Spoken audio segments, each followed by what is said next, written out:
جس حضور کے صدقے اللہ نے آپ کو ہمیں پیدا کیا، وہ آقا مدینہ شریف میں ہے۔ گناہگار امت کی یاد آئی نا تو میرے مصطفیٰ جبل صلح میں چلے گئے۔ میری آقا نے اپنی پیشانی کو سجدے میں رکھ دیا، رب کی بارگاہ میں عرض کرنے لگے، رب حبل امتی، رب حبل امتی۔ اس قدر میرے مصطفیٰ رو رہے تھے اپنی گناہگار امت کے لیے کہ حضور کے رونے کو سن کر بکریوں نے چارہ کھانا چھوڑ دیا تھا۔ یہیں تک نہیں، حضرت ابو بکر صدیق فرماتے ہیں، آج آپ اور ہم ایک نعرے لگا دیں تو کہتے ہیں کہ ہم نے غلامی کا ثبوت دے دیا۔ ہم نے حضور کی محفل میں تھوڑی دیر بیٹھا تو ہم کہتے ہیں کہ ہم نے اپنی دیوانگی کا ثبوت دے دیا۔ حضرت ابو بکر صدیق رضی اللہ تعالی عنہ کی روایت ہے، حضرت ابو بکر صدیق فرماتے ہیں کہ جب حضور صلی اللہ علیہ وسلم اس دنیا سے رخصت کر کے ظاہری طور پر حضور کی جنازے کی نماز نہ ہوئی تھی، بلکہ جب حضور ظاہری طور پر اس دنیا سے رخصت کیے، حضور پاک صلی اللہ علیہ وسلم کی قبر منور پر صحابہ آتے، درود پاک پڑھ کے آپ کی قبر پر مٹی ڈالا کرتے۔ جب حضور پاک صلی اللہ علیہ وسلم کو قبر شریف میں لٹایا گیا، ذرا غور سے سنیں سارے لوگ، میری بہنیں آپ بھی غور سے سنو۔ جب حضور کو قبر میں لٹایا گیا، حضرت ابو بکر صدیق فرماتے ہیں کہ حضور کے جسم مبارک کو جب قبر شریف میں لٹایا گیا، حضور کے چہرے سے جب کفن ہٹایا گیا، حضرت ابو بکر کہتے ہیں کہ میری نگاہ مصطفیٰ کی زبان پہ پڑتی ہے، سبحان اللہ۔ حضور کہاں ہیں؟ قبر شریف میں لیٹے ہوئے ہیں۔ وہ آقا جس کے تعلق سے بریلی کے امام نے کہا ہے، تو زندہ ہے واللہ، تو زندہ ہے واللہ، میری چشم عالم سے چھپ جانے والے ہیں۔ حضرت ابو بکر کہتے ہیں کہ جب میری نگاہ مصطفیٰ کی زبان پہ پڑتی ہے، آقا قبر شریف میں لیٹے ہیں، میں نے کیا دیکھا کہ آقا قبر میں لیٹے لیٹے اپنی زبان کو حرکت دے رہے ہیں، مصطفیٰ کے لب مبارک کھل رہے ہیں۔ حضرت ابو بکر صدیق کہتے ہیں کہ اچانک میرے کان میں ایک آواز ٹکرائی۔ وہ آواز کیا تھی؟ رب حبل امتی، رب حبل امتی۔ حضور قبر شریف میں لیٹے ہیں، پھر بھی گناہگار امت کے لیے دعا کر رہے ہیں۔ یہی تک نہیں، کل جب میدان محشر قائم ہوگا نا، کوئی کسی کا پرسان حال نہ ہوگا۔ آج اگر باپ بیٹے سے کہتا ہے، ابو جان مجھے فلانی گاڑی چاہیے، وہ چیز چاہیے، یہ چیز چاہیے، باپ کے پاس اگر پیسے نہیں ہیں تو باپ دوسرے سے قرض لے کر کے اپنی اولاد کی خواہش کو پوری کرتا ہے۔ آج اگر آپ کا ایک چھوٹا سا بیٹا آپ سے ایک کوشچن کر دے کہ ابو جان مجھے یہ چیز کھانے کو طبیعت چاہ رہی ہے، پیسہ نہیں ہوگا نا، تو اول رضا کے پاس آپ قرضہ لیں گے اور اپنے بیٹی کی خواہش کو پوری کریں گے۔ لیکن وہی میدان محشر وہی بیٹا کل آپ سے کہے گا، ابو جان میری دو چار نیکیاں کم ہے، آپ اپنی نیکی مجھے دے دیجئے۔ باپ کہے گا نہیں بیٹا، میں اپنی نیکی تجھے دے نہیں سکتا۔ جس بیٹے کے لیے آپ نے دنیا میں رات کو رات نہیں سمجھا، دین کو دین نہیں سمجھا، اس بیٹے سے آپ قیامت کے دین کہہ رہے ہیں بیٹا میں تجھے اپنی نیکیاں نہیں دے سکتا۔ ماں کہے گی بیٹی میں تجھے نہیں دے سکتی، دوست کہے گا میں نہیں دے سکتا۔ اس میدان محشر میں کام آنے والی جو ذات ہے وہ سیدہ آمنہ کے لخت جگر پیغمبر اعظم صلی اللہ علیہ وسلم ہے۔ آقا فرمائیں گے میرا امتی گھبرانے کی ضرورت نہیں، میری نیکی لے اور تو جنت میں چلا جا۔ جب تو بریلی کے امام کہتے ہیں پیش حق مزدہ شفاعت کا سناتے جائیں گے، یا رسول اللہ آپ روتے جائیں گے، سب کو ہنساتے جائیں گے۔ اے نعرے تکبیر، نعرے رسالت، مسلک اعلی حضرت، اصلاحی پیغام، علامہ مفتی شہنواز حسین صاحب قبلہ۔ سنو گے تھوڑی دیر سنو گے، سارے لوگ ہاتھ اٹھائیں کہہ دیں یا رسول اللہ۔ حضور فرماتے ہیں کہ رات کے تہائی حصے میں جو دعا مانگی جاتی ہے، اللہ اس دعا کو رد نہیں کرتا، بلکہ اللہ اس دعا کو اپنی بارگاہ میں قبول کر لیتا ہے۔ اللہ اپنے پیارے حبیب صلی اللہ علیہ وسلم کے صدقے آپ کی ہماری حاضری کو اپنی بارگاہ میں قبول عطا فرمائیں۔ اعلیٰ حضرت کی زبانی سارے لوگ کہیں میں مجرم ہوں آقا مجھے ساتھ لے لو کہ رستے میں ہے جا بجا تھانے والے۔ لوگوں تھوڑی دیر بیٹھیں، میں اپنی ماں بہنوں سے ایک چیز کہہ دوں۔ ابھی آپ نے ایک اہم گفتگو سماج کی، آپ کا بہار لے لیں، ہندوستان کے حالات آپ لے لیں۔ آج مسلمان کہتا ہے کہ آج ہم پر اس طریقے کا ظلم ہو رہا ہے، لوگ کہتے ہیں کہ اس طریقے کی پریشانیاں ہم پہ آ گئی ہے۔ ابھی آپ کے بہار کے اس گورنمنٹ کے تخت پر صحیح سے ابھی تک نہ کسی منتری کا انتخاب ہوا، کچھ لوگ بنے لوگ ڈرے سہمے ہوئے نظر آتے ہیں۔ کسی سے ڈرنے کی ضرورت نہیں ہے، اس لیے کہ غریب نواز نے تمہیں ہندوستان میں بسایا ہے۔ غریب نواز نے اونٹ کو بیٹھا دیا تو پوری طاقت لگا دیا غریب نواز کے بیٹھے ہوئے اونٹ کو وہ نہ اٹھا سکے۔ تم اور ہم تو غریب نواز کے چاہنے والے، غریب نواز سے محبت کرنے والے لوگوں ذہن کو حاضر کرو۔ اقبال نے کہا تھا کہ محمد سے وفا تو نے تو ہم تیرے ہیں، یہ جہاں چیز ہے کیا لوح و قلم تیرے ہے۔ لوگوں آج اپنے بچوں کی آپ صحیح پرورش کرے۔ حضرت علامہ شمشیر صاحب نے جو مدرسہ قائم کیا ہے، آپ کے بچے اس مدرسے میں پڑھنے کے لیے آتے ہیں، آپ کی بچی اس مدرسے میں پڑھنے کے لیے آتی ہے۔ الحمدللہ آپ کے باعثی علاقے کا ایک معروف نقیب حضرت علامہ اول رضا صاحب پنڈالے میں دارالعلوم غریب نواز کے نام سے ایک مدرسہ چلاتا ہے۔ آپ اپنے بچوں کو حافظ قرآن بنائے، آپ اپنے بچوں کو عالم دین بنائے۔ اللہ اگر توفیق دے تو آپ اپنی بچیوں کو عالمہ بنائے، حافظہ بنائے۔ لیکن آج ہماری سوچ غلط بن گئی ہے۔ انسان سوچتا ہے عالم بن کے کمائے گا کیا، معلمہ بن کے کمائے گی کیا۔ ایک عالم جس کا بیٹا عالم ہوتا ہے وہ باپ کے لیے صدقہ جاریہ ہوا کرتا ہے۔ لوگوں ذہن حاضر کرے، آج ہندوستان میں انسان کو چاہیے کہ میرے مصطفیٰ کے کلچر کے مطابق زندگی گزارے۔ انسان کو کب کامیابی ملتی ہے؟ آج انسان سوچتا ہے ہم مہینے کا 5 لاکھ روپیہ کماتے ہیں، میرا بیٹا مہینے کا 10 لاکھ روپے کماتا ہے۔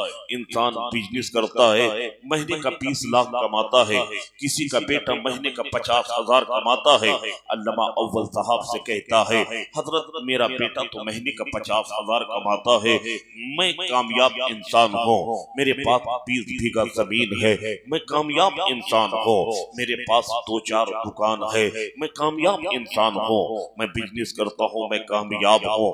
دنیاوی اعتبار سے آپ کامیاب ہیں، اللہ کرے کہ آپ کی دولت دوگنی ہو جائے، زمین 10 بیگھہ ہے تو 20 بیگھہ ہو جائے۔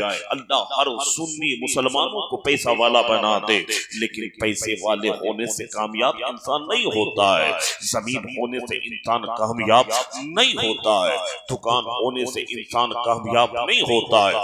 دنیاوی اعتبار سے آپ کامیاب ہیں، لیکن آؤ حضور کیا فرماتے ہیں؟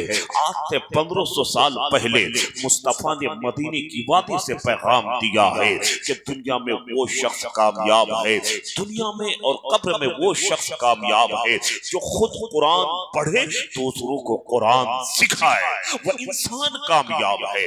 آج تو پیسہ والا بنا، اس پیسے کا حساب تو خدا کے یہاں تم کو دینا ہے، لیکن اگر تو قرآن پڑھنے والا ہوتا ہے، تو کسی کو قرآن پڑھاتا ہے تو تو صدقہ جاریہ ہے۔ میں ایک چیز بتا دوں صاحب، جس کا بیٹا عالم دین ہوتا ہے، حضرت علامہ اول صاحب کو آپ لے لیں، ایک اچھے عالم دین ہے، قاری تہذیب صاحب کو دیکھ لے، ایک اچھے حافظ قرآن ہے، علامہ شمشیر صاحب کو دیکھ لے، ایک بہترین عالم ہے، یہ دیگر علامہ تشریف فرما ہے، یہ اپنے والدین کے لیے صدقہ جاریہ ہے۔ اگر یہ کہیں پہ نماز پڑھائے، کہیں پہ قرآن شریف پڑھاتا ہے تو قرآن پڑھانے کا ثواب ان کو بعد میں ملتا ہے، پہلے ان کے والدین کو اللہ عطا کرتا ہے۔ اگر والدین انتقال کر چکے ہیں، اگر یہ قرآن شریف کسی کو پڑھائے، نماز پڑھاتا ہے، نماز پڑھانے کا ثواب ان کو اللہ بعد میں عطا کرتا ہے۔ اللہ پہلے ان کے والدین کی روح کو عطا کرتا ہے۔ اس لیے ذہن بنائے کہ اپنے بچوں کو کم سے کم عالم بنائے، اپنے بچوں کو اتنا علم سکھائے کہ وہ اپنی نماز صحیح سے ادا کر سکے اور روزہ صحیح سے رکھ سکے، رزق حلال رزق حرام کا فرق جان سکے۔ اقبال نے کہا تھا ایک دائر لاؤتی، اس رزق سے موت اچھی جس رزق سے آتی ہے برباد میں کوتاہی۔ آج آپ کا بچہ گھر میں کھیلتا ہے، ماں اس پر دھیان نہیں دیتی ہے، باپ اس پہ دھیان نہیں دیتا ہے۔ علامہ شمشیر نے جو مدرسہ قائم کیا ہے، اگر آپ کا بچہ یہاں پہ پڑھنے کے لیے آتا ہے تو آپ کو فائدے کیا ہے؟ آپ کے بچے جب گھر سے نکلتے ہیں صاحب، حضرت جبرائیل اس بچے کے قدم کے نیچے اپنے پر کو بچھا دیا کرتے ہیں۔ ایمانداری سے آپ بتائیں، آپ کا بچہ انسان کب بنے گا؟ آپ کے سماج میں انقلاب کب آئے گا؟ جب آپ کا بچہ دین کی تعلیم سے آراستہ ہوگا۔ ایک ڈاکٹر اسی وقت انسان بن سکتا ہے جب اسلام کی تاریخ کو جانے گا۔ ایک انجینئر اسی وقت وہ انسان بن سکتا ہے جب مصطفیٰ کی شریعت کو وہ جانے گا۔ پہلے اپنے بچوں کو دین کی تعلیم سے آپ آراستہ کرائیں۔ اگر آپ کا بچہ مدرسہ پڑھنے کے لیے آتا ہے، آپ کو فائدے کیا ہے؟ آؤ حضور نے کیا فرمایا ہے؟ آج آپ کے یہاں جب مدرسے میں جب پڑھائی کا ٹائم ہوتا ہے، یعنی 7-8 بجے سے پڑھائی اسٹارٹ ہوتا ہے، آپ اپنے بچے پہ دھیان نہیں دیتے۔ آپ کا بچہ گلی کوچوں میں کھیلتا رہتا ہے، آپ کی بیٹی کھیلتی رہتی ہے، لیکن وہی بچہ اگر اسکول جانے کا ٹائم ہوتا ہے، ماں اس کو نہلاتی ہے، باپ اس کو تنبیہ کرتا ہے، بیٹا اسکول کا ٹائم قریب آ گیا ہے، اس لیے اب اسکول کی گاڑی آئے گی، اب تجھے اسکول جانا ہے۔ یا باپ اسکول بچے کو چھوڑ آتا ہے۔ میرا کہنے کا مطلب یہ نہیں ہے کہ آپ اپنے بچے کو اسکول میں نہ پڑھائیں، لیکن بے شک آپ پڑھائیں۔ جب آپ کا بچہ عصری تعلیم حاصل کر کے ایک لوہر بنے گا تو قوم کو فائدہ ہوگا۔ آپ کا بیٹا پڑھ لکھ کر کے ایک IAS آفیسر بنے گا تو قوم کو فائدہ ہوگا، ڈاکٹر بنے گا تو قوم کو بینیفٹ ہوگا۔ آپ اپنے بچے کو عصری تعلیم دلائیں، لیکن اس سے پہلے آپ دین کی تعلیم دلائیں۔ دنیا اور دین کے تعلیم میں فرق کیا ہے، ڈیفرنس کیا ہے، ذرا ذہن کو حاضر کرے۔ میں بس تھوڑی دیر آپ کے سامنے یہ بات پیش کر دو۔ اب آپ کا بچہ ہے صاحب، آپ نے اپنے بچے کو مدرسے میں پڑھنے کے لیے بھیجا، اسکول میں پڑھنے کے لیے بھیجا، اس کی کوئی ضمانت نہیں لیتا، اس کی کوئی گارنٹی نہیں دیتا، لیکن آپ کا وہی چھوٹا بچہ اگر ماں کہتی ہے بیٹا جا مدرسہ پڑھنے کے لیے جا، باپ کہتا ہے جا مدرسہ پڑھنے کے لیے جا، ذہن کو حاضر کر کے سنیے دین کی تعلیم کیا ہے صاحب۔ جب آپ کا بیٹا یا سلام قرآن لے کر کے گھر سے نکلتا ہے، حضرت علامہ شمشیر کے مدرسے میں پڑھنے کے لیے آتا ہے، آپ کا بچہ اپنے گھر سے نکلتا ہے قرآن مقدس لے کر کے کہ دارالعلوم غریب نواز پھنڈالے میں جا کر کے ہم کو حفظ کرنا ہے۔ آپ کا بچہ یہ سلام قرآن لے کر کے گھر سے نکلا، اس کتاب کی قیمت کیا ہے، اس کا ہدیہ کیا ہے، 20 یا 30 روپے یا 40 روپے اس کا ہدیہ ہے۔ آپ کا وہ بیٹا یسلم قرآن لیا، اگر یسلم قرآن کو لٹکاتے ہوئے مدرسے میں آتا ہے، اگر پیٹ کے پیچھے اس کتاب کو رکھے ہوئے آتا ہے، اگر بے ادبی کے ساتھ لے کے اس کتاب کو مدرسے کی جانب لے کے آتا ہے، تو سماج کے دیکھنے والے کو بھی غصہ آتا ہے، باپ کو بھی غصہ آتا ہے، ماں کو بھی غصہ آتا ہے۔ دیکھنے والا جا کر کے کہتا ہے دیکھ تیرا بیٹا یسلم قرآن لے کر کے مدرسہ پڑھنے کے لیے جا رہا تھا، وہ یسلم قرآن کی بے ادبی کر رہا تھا۔ باپ بھی اپنے بیٹے کو ڈانٹتا ہے، سماج والے اس بچے کو گری نظر سے دیکھتا ہے، سب یہی کہتا ہے بابو یہ یسلم قرآن ہے، یہ اماں پارا ہے، یہ قرآن مقدس ہے۔ اللہ اکبر، کتنے کی کتاب ہے یسلم قرآن؟ 20 سے 30 یا 40 روپے کی۔ اماں پارا کتنے کی ہے؟ 50 روپے یا 30 روپے کی۔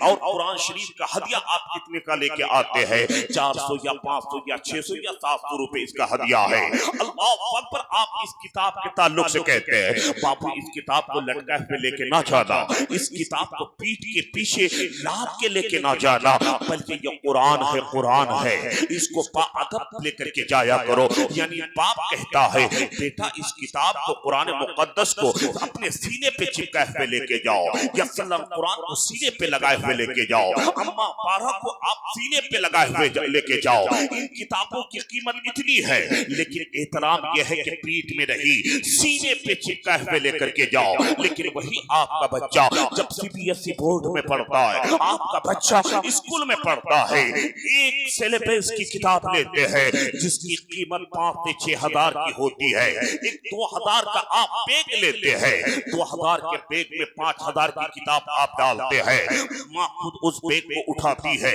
بیٹے کے سینے پہ نہیں لگا کے دیتی ہے، بلکہ بیٹے کے پیٹ پہ لاد دیا کرتی ہے، باپ بیٹے کے پیٹ پہ لاد دیا کرتا ہے۔ دیکھنے والا دیکھ کر غصہ نہیں کرتا ہے، کیونکہ 5,000 کی کتاب ہے، دیکھنے والے کو تو غصہ آنا چاہیے تھا۔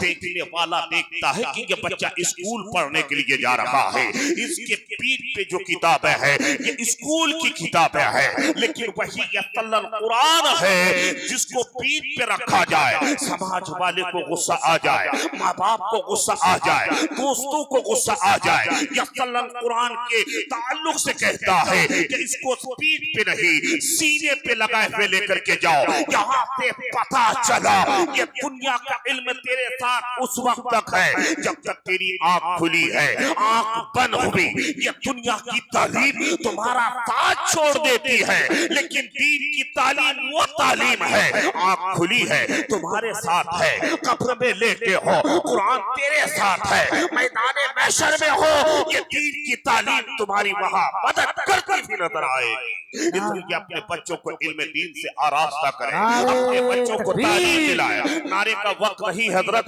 کافی وقت ہو چکا ہے، سحری کا وقت ہو چکا ہے، اس لیے تھوڑی دیر سن لیں میرے بعد پھر قاری تہذیب صاحب کو مکمل آپ کو سماعت کرنی ہے۔ بات سمجھ میں آ رہی ہے؟ اپنے ہاتھ کو اٹھائیں، کہہ دیں یا رسول اللہ۔ اس لیے اپنے بچوں کو پہلے آپ جو ہے قرآن کی تعلیم دیں۔ میں عرض یہ کر رہا تھا جب آپ کا بچہ قرآن شریف لے کے گھر سے نکلتا ہے، حضرت مولانا شمشیر صاحب کے پاس پڑھنے کے لیے آتا ہے، میری بہنیں کل سے آپ اپنے بچوں کو تاکید کرنا، بیٹا اسکول کا ٹائم تو 10 بجے سے ہے، صبح اٹھ پہلے جا کر کے قرآن مقدس پڑھ لے۔ جب تیرا بیٹا قرآن پڑھے گا، قرآن پڑھنے کی وجہ سے اللہ تعالیٰ دنیا کی تعلیم کے لیے اس کا دل کشادہ کر دے گا۔ قرآن پڑھ، قرآن میں ہر بیماری کا علاج ہے۔ آپ کا بیٹا چلا مولانا شمشیر صاحب کے پاس آیا، آنے کے بعد کہا حضرت قرآن شریف آپ پڑھائیے۔ علامہ شمشیر صاحب نے کہا بیٹا پڑھ دو زانو۔ آپ کا بچہ بیٹھ جاتا ہے، علامہ شمشیر کہتا ہے پڑھ بسم اللہ الرحمن الرحیم۔ جیسے ہی آپ کا بیٹا بسم اللہ الرحمن الرحیم پڑھتا ہے، علامہ شمشیر صاحب کہتے ہیں پڑھ بابو الحمدللہ رب العالمین۔ یعنی جیسے ہی آپ کا بچہ سورہ فاتحہ پڑھنا اسٹارٹ کرتا ہے، حضور فرماتے ہیں رب کی رحمت جوش پہ آتی ہے۔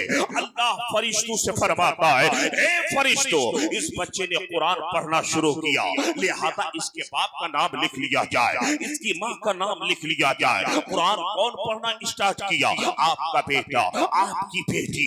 لیکن اللہ فرشتوں سے کہتا ہے کہ یہ بچہ قرآن پاک پڑھنا شروع کیا، اس کا باپ کا نام لکھ لیا جائے، اس کی ماں کا نام لکھ لیا جائے۔ حضور فرماتے ہیں جب یہ بچہ 30 پارہ قرآن پڑھ لیتا ہے، جب سورہ ناس کا آخری ورڈ والناس پڑھنے والا ہوتا ہے، حضور فرماتے ہیں رب کی رحمت جوش پہ آتی ہے۔ اللہ فرشتوں سے فرماتا ہے اے فرشتوں تم گواہ ہو جاؤ، اس بچے نے قرآن پڑھ کے ختم کیا، اس کا رب اس کے والدین کے گناہوں کو معاف فرما کر اللہ اس کے والدین کی مغفرت فرما دے رہا ہے۔ جب تو اللہ اپنے بندوں سے کہتا ہے ہم تو ماہل باکرم ہے، کوئی سائل ہی نہیں، راہ کسے دکھلائے، رہروے منزل ہی نہیں۔ اس لیے قرآن شریف اپنے بچوں کو آپ پڑھائے، قرآن کی تعلیم آپ خود سیکھیں، اپنے بچوں کو آپ قرآن کی تعلیم دلائے۔ لوگوں اور تھوڑی دیر ایک دو بات میری آپ جو ہے سماعت کر لیں، پھر میں اپنی تقریر ختم کر دو۔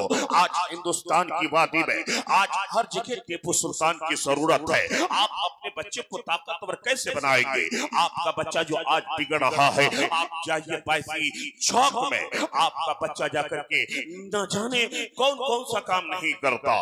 جس بس سے میں ابھی آیا, اللہ اکبر, اپنے مسلم بچے تھے, اس میں شراب کی بوتلیں لے کے آتا ہے, پولیس اس کی انکوائری کرتی ہے. میں کہنا چاہتا ہوں کہ آپ کے بچے آج کیوں بگڑ رہے ہیں؟ جب آپ کا بچہ بگڑا, آپ کا بچہ شرابی بنتا ہے, آپ کا بچہ آپ کو دیکھتا نہیں ہے, آپ کا بچہ ماں باپ کی شان میں گستاخی کرتا ہے, پھر وہی ماں کہتی ہے چلو ہم کہیں سے تعویذ لے کے آتے ہیں تاکہ میرا بچہ سدھر جائے, میرا بچہ صحیح راستے میں آ جائے. میں آپ سے پوچھنا چاہتا ہوں, ایک اولاد کی زندگی کس پہ ڈیپینڈ کرتی ہے؟ تمہاری اولاد کی زندگی تم پہ ڈیپینڈ کرتی ہے. باپ جیسا ہوگا اولاد ویسی ہی ہوگی, ماں جیسی ہوگی اولاد ویسی ہی ہوگی.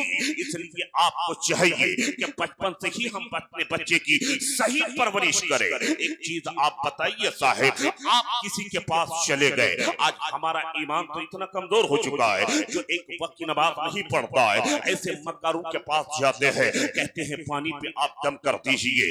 میں یہ کہتا ہوں میری نگاہ میں آپ سب سے بڑا عامل وہ ہے جو 5 وقت کی نماز پابندی سے پڑھتا ہے. آپ اپنے مسجد کے امام کے پاس جائے, مسجد کے امام سے جا کے پانی پڑھائے, اپنے گاؤں کے علماء کے پاس جائے, ان نا انجاروں کے پاس نہ جائے جو ایک وقت کی نماز نہیں پڑھتا, جو پیشاب کر کے پانی نہیں لینا جانتا ہے, جو اذان کا احترام تک نہیں کرتا. آج آپ اس کے پاس جاتے ہیں, گئے آپ تعویذ لے کے آ گئے, آپ نے یہ کہا کہ ہمارے آنگن میں 2 پیڑ ہے, ایک کٹہل کا پیڑ ہے, ایک آم کا پیڑ ہے. آپ نے یہ سوال کیا جا کے کہ کٹہل کے پیڑ سے آم نکلے اور آم کے پیڑ سے کٹہل نکلے, آپ گئے تو تعویذ لے کے آئے, کٹہل کے پیڑ میں آپ نے باندھ دیا. نیت آپ کی یہ ہے کہ اس کٹہل کے پیڑ سے اب کٹہل نہیں آم نکلے, اور آم کے پیڑ میں آپ نے تعویذ باندھا اور یہ کہا کہ یہ آم کا پیڑ ہے, اس سے آم نہیں کٹہل نکلے. ایسا ممکن ہے کیا؟ نہیں ممکن ہے. ایک تعویذ نہیں, 1 کروڑ تعویذ آپ باندھ دیجئے, کٹہل کے پیڑ سے کٹہل ہی نکلے گا, آم کے پیڑ سے آم ہی نکلے گا. پتا چلا جب باپ بگڑا ہو تو اولاد بگڑی ہوگی, ماں اگر نماز نہ پڑھے تو اولادیں بگڑی ہوگی. اس لیے اولاد کی زندگی ڈیپینڈ کرتی ہے ماں باپ کی زندگی پہ. ماں باپ جیسا ہوگا اولاد ویسی ہی ہوگی. اس لیے آپ اپنے اولاد کی پرورش صحیح سے کریں, کلچر اسلام کے مطابق کریں, مصطفیٰ کے فرمان کے مطابق آپ کریں. آؤ میں آپ کو ایک چیز بتا دو میری بہنیں, آج تیری اولادیں تجھ کو مارتی ہے, تیری اولادیں تیری شان میں گستاخی کرتی ہے.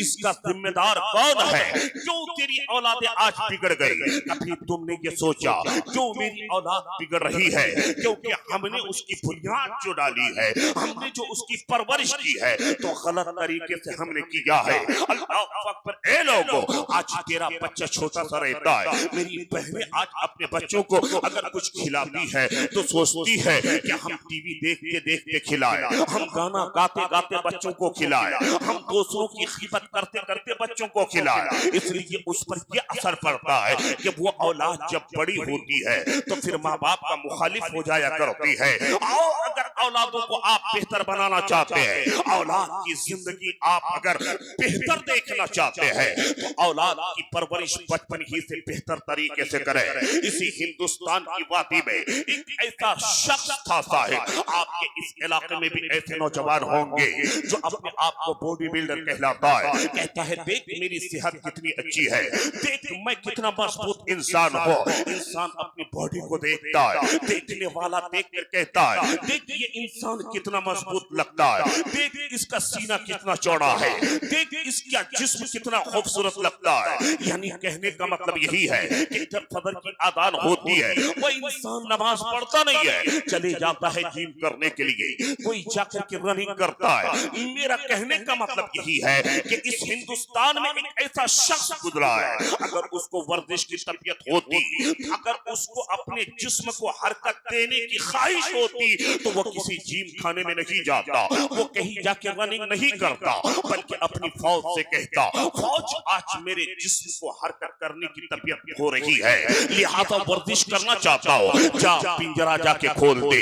جا کر کے فوج پنجرہ کھولتی، اس پنجرے کے اندر ایک شیر رہا کرتا تھا، یہ نوجوان اس پنجرے کے اندر گھستا، گھسنے کے بعد اس شیر کے ساتھ یہ لڑتا، اللہ اکبر ایسا ہی کرتا۔ ایک دن یہ نوجوان اس پنجرے کے اندر گیا، شیر ادھر سے لپکا، نوجوان ادھر سے لپکا، دونوں میں مقابلہ ہو رہا ہے، دونوں میں ورزش ہو رہی ہے۔ یہ نوجوان لڑتے لڑتے مقابلہ کرتے کرتے جذبے میں آتا ہے، جذبے میں آنے کے بعد یہ نوجوان اپنے ایک ہاتھ سے شیر کے اوپر والے جیبرے کو پکڑتا ہے، دوسرے ہاتھ سے شیر کے نیچے والے جیبرے کو پکڑتا ہے، اور یہ نوجوان شیر کو پھاڑ دیتا ہے۔ اللہ اکبر، شیر کو پھاڑنا تھا۔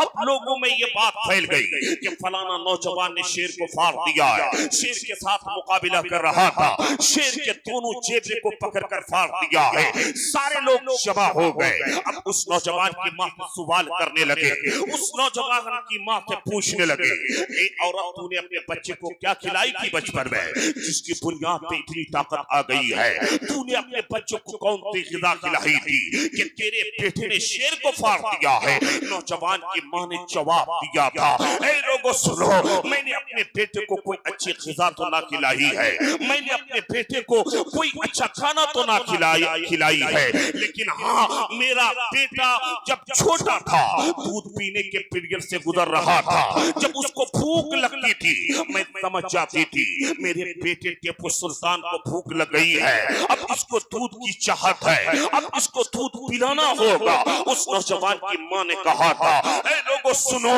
اگر میں بے وضو رہتی تو پہلے وضو بنا لیتی تھی۔ اب ایک چیز آپ بتائیں، ادھر آپ اپنے بچوں کو دودھ پلاتی ہے، ادھر اپنے شوہر کو گالیاں آپ دیتی ہے، ادھر بچے کو دودھ پلاتی ہے آپ ادھر سے اپنے ساس کو کوسا کرتی ہے، ادھر اپنے سسر کو آپ بولا کرتی ہے، اور ٹی وی یہاں دیکھا کرتی ہے، گانے آپ گایا کرتی ہے۔ سنو، اگر اپنے بچوں کو بہتر آپ بنانا چاہتے ہیں تو بچوں کو دودھ پلاتے وقت کسی کی غیبت یا چغل خوری نہیں، بچے کو دودھ پلاتے ہوئے مصطفیٰ کی نعت پڑھو، دودھ پلاؤ، وہ بچہ بڑا ہو کر بگڑے گا نہیں، تیرا وفادار بنے گا۔ جب تیرے بچے کو تو دودھ پلاتی ہے، قرآن کی تلاوت کر کے دودھ پلا۔ اللہ اکبر، ٹیپو سلطان کی ماں نے کہا تھا، سن میرے بیٹے ٹیپو کو بھوک لگتی تھی، اگر میں بے وضو رہتی تھی تو پہلے وضو بناتی تھی، میرا بیٹا ٹیپو سلطان روتا رہتا تھا، پہلے میں حضور پہ 11 مرتبہ درود پڑھتی تھی، پھر اپنے بیٹے ٹیپو سلطان کو دودھ پلاتی تھی۔ ٹیپو سلطان کی ماں کہتی ہے، میرے بیٹے ٹیپو میں کوئی اچھی غذا کی وجہ سے طاقت نہیں، کوئی اچھا کھانا کی وجہ سے طاقت نہیں، بلکہ میرے بیٹے ٹیپو میں اگر یہ طاقت آئی ہے تو حضور پہ درود پڑھنے کی وجہ سے یہ طاقت آئی ہے۔ پتہ چلا کہ اپنے بچوں کی آپ صحیح پرورش کریں، قرآن کی تلاوت کر کر کے آپ بچوں کی پرورش کریں، دودھ پلائے تو قرآن پڑھ کر کے آپ اپنے بچے کو دودھ پلائے۔ ماں جب قرآن پڑھے گی، بیٹا اس کو دیکھے گا تو بیٹا بھی قرآن پڑھنے کا عادی ہوگا، بیٹی بھی قرآن پڑھنے کی عادی ہوگی۔